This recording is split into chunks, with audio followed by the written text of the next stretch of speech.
We are finally getting to our overall review of our 2025-2026 homeschool year, which also happened to be our very first year of homeschooling. We definitely learned, and by we I mean me, learned quite a bit over the past year. But in today's video, I'm going to be going over what my kids loved the most, what they didn't like the most, and basically just how everything went. Hey guys, if you're new, my name is Jocelyn, and this year was our first year homeschooling my 5 and 6-year-old. First of all, please forgive my background. If you're new to my channel, we purchased a hurricane home about 7 years ago, and we are in the midst of getting it all fixed up. But today, this is the place where I have quiet, and the wind is really, really strong. We are having power outages left and right, so this is where I have to record today. So forgive my background. We are a work in progress over here. Okay, so I'm going to go subject by subject.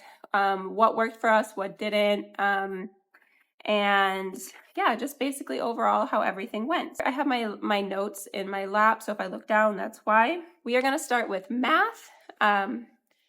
We started the year with Math with Confidence for both kids. I did Math with Confidence K for my daughter, and then Math with Confidence 1 for my son.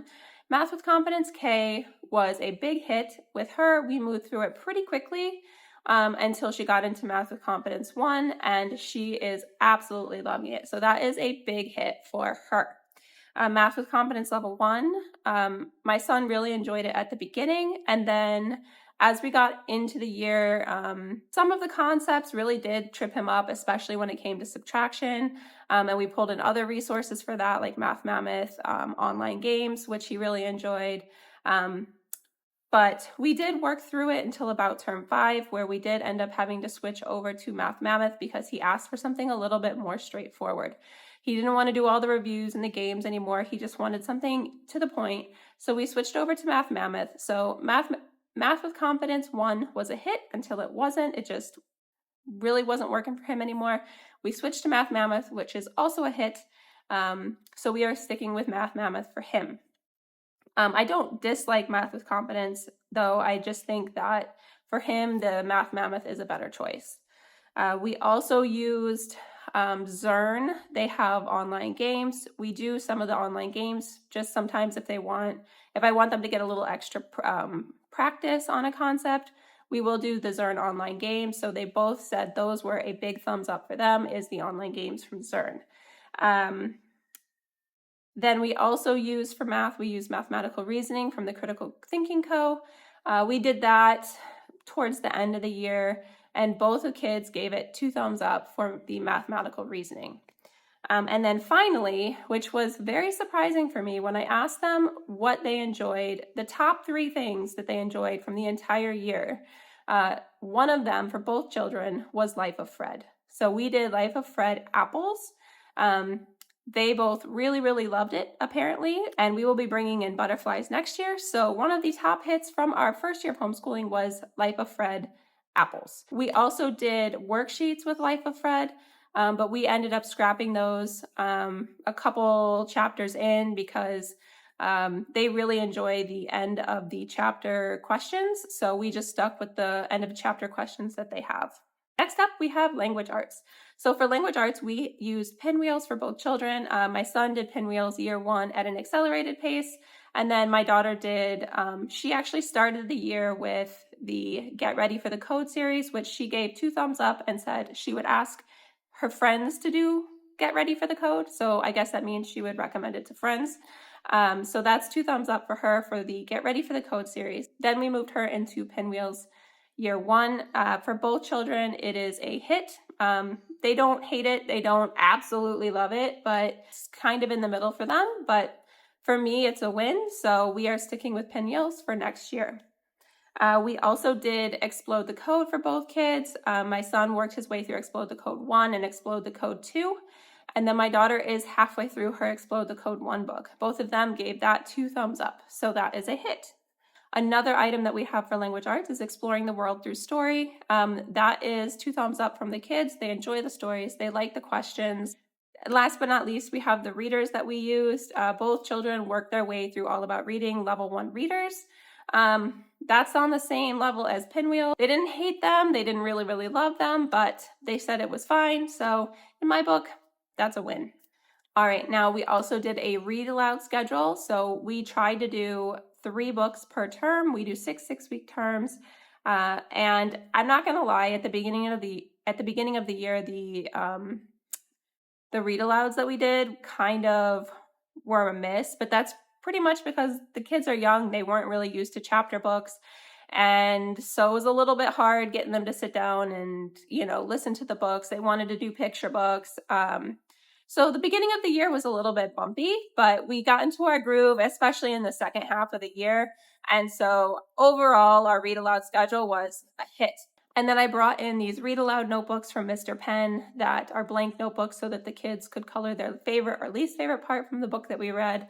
And that was the second favorite thing of the kids this year. Read alouds and read aloud journals were a hit. Okay, I forgot something for language arts. We did handwriting without tears. My daughter did the purple book, and then she moved into the orange book. They both really, really love the chalkboards, and they said if they didn't have to do the book, that they would be fine with not doing the book as long as that they could practice on the chalkboards. So basically, they just went through the workbooks in order to use the chalkboards. So the chalkboards were a hit. Handwriting without tears, meh, but they're working their way through the books. My son started with the orange book and he worked his way into the yellow book. They were not the favorites of the year, but the chalkboards were a big hit. Let's get into the extras that we have. So history, science, social studies, language, things like that. So we started the year doing Build Your Library Level 0. I had really big expectations for Build Your Library Level 0, but I had a lot of really great reviews and things like that. But I think that I pictured it going differently in my head. And we ended up scrapping it I think in the second term, we ended up scrapping it. Now looking back, I think that one, it was a lot of my expectation and what I wanted to teach the kids about geography. It didn't really match up with that. I mean, there's nothing wrong with the program. It just didn't match up with my expectation and what I wanted to teach the kids about geography. But that's also my first year in homeschooling. Like, I didn't really know what to expect. And looking back at it now, if I were to look at the Build Your Library schedule and like at the overall plan of it, I would have known that it wasn't going to be a good fit.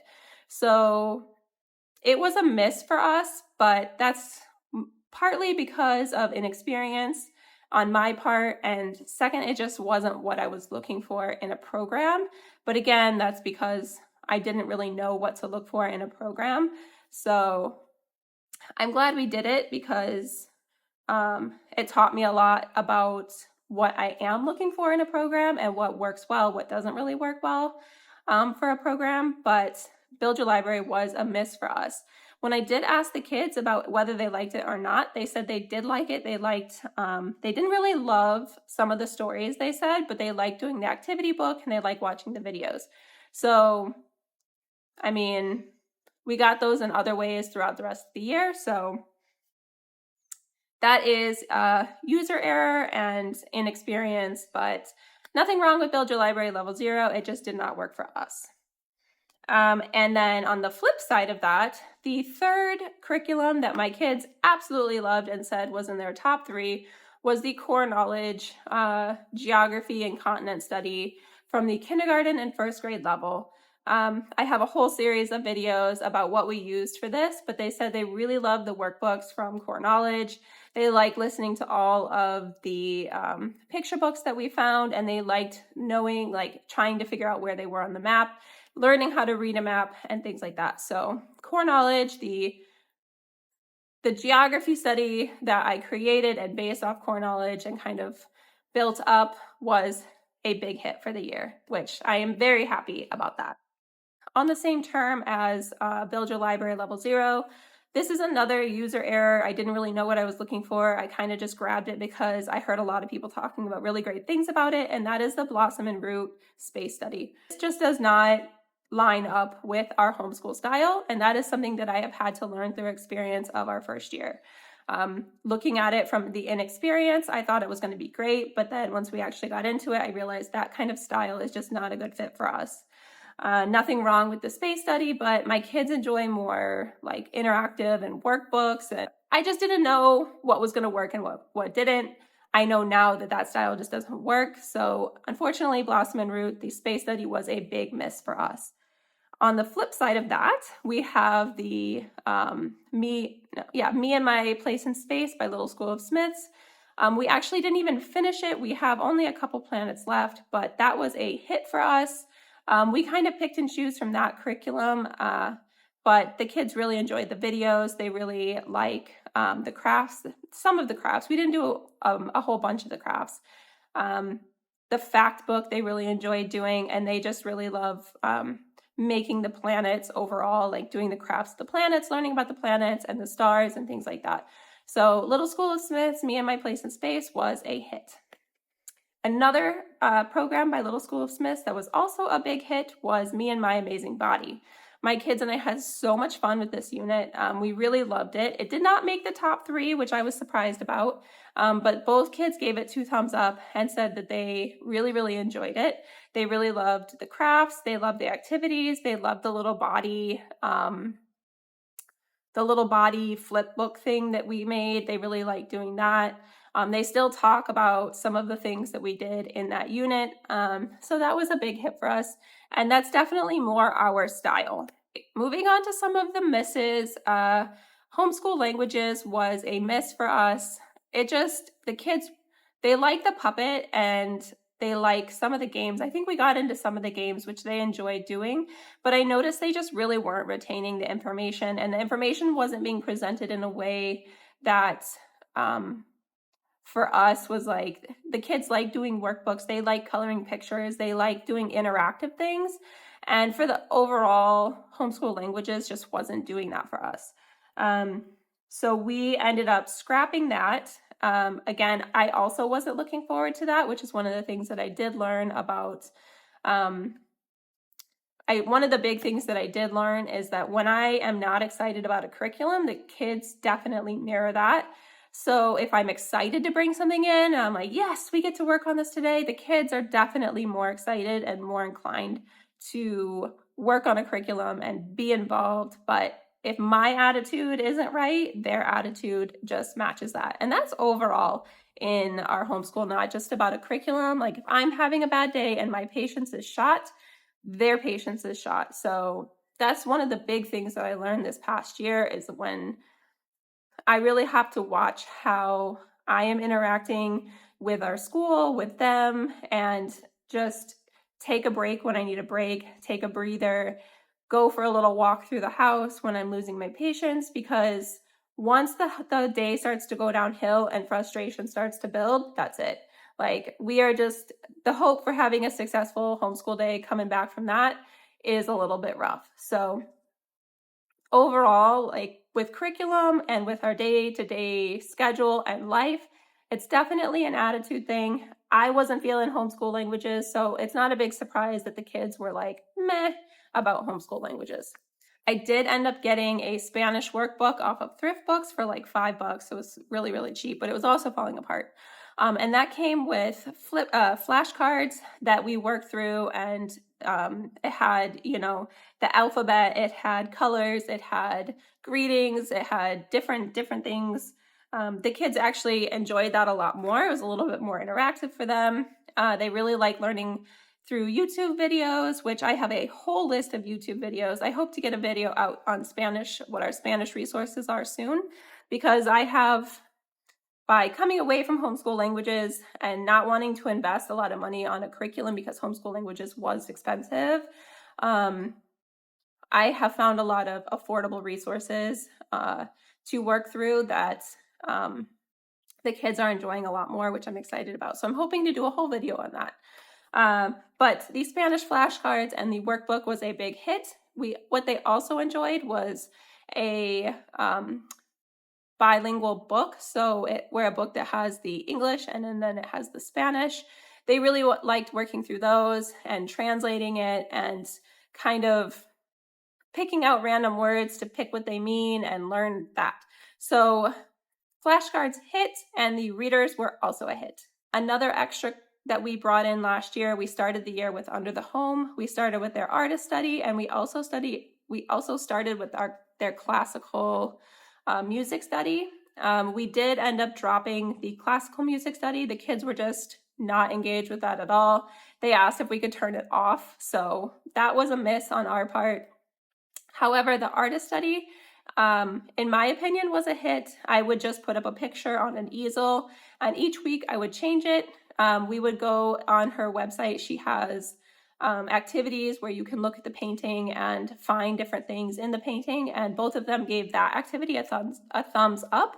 So just really about learning how to notice things in artwork that you don't necessarily see right off the bat. They both said the activity was a hit, but the artist study was not so much. So we actually did drop Under the Home, the artist study, not because it wasn't working, just because it was something extra that just kind of fell off. So I would say it wasn't a hit and it wasn't a miss. It just kind of fell off because of time. Another curriculum that they said that they really loved, that they want to bring back next year, was our Christmas study, and I will put that up here. Basically, you just study a country and how they celebrate Christmas. You read a couple stories, and you do a craft from that country, and you watch a couple videos. Like we watched videos on the German Christmas markets. We watched the Ukrainian Christmas spider.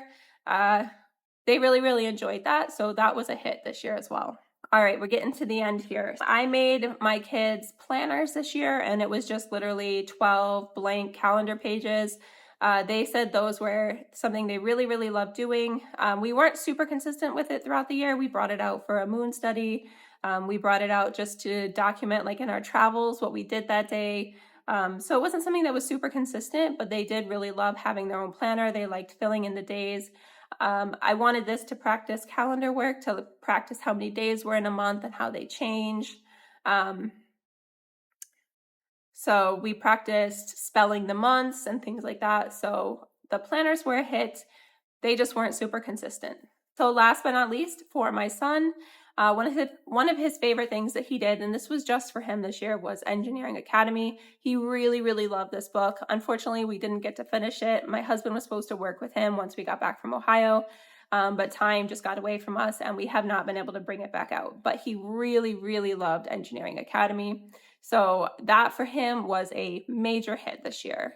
And that actually completes our curriculum for the 2025-2026 school year. For the most part, we had a really good year.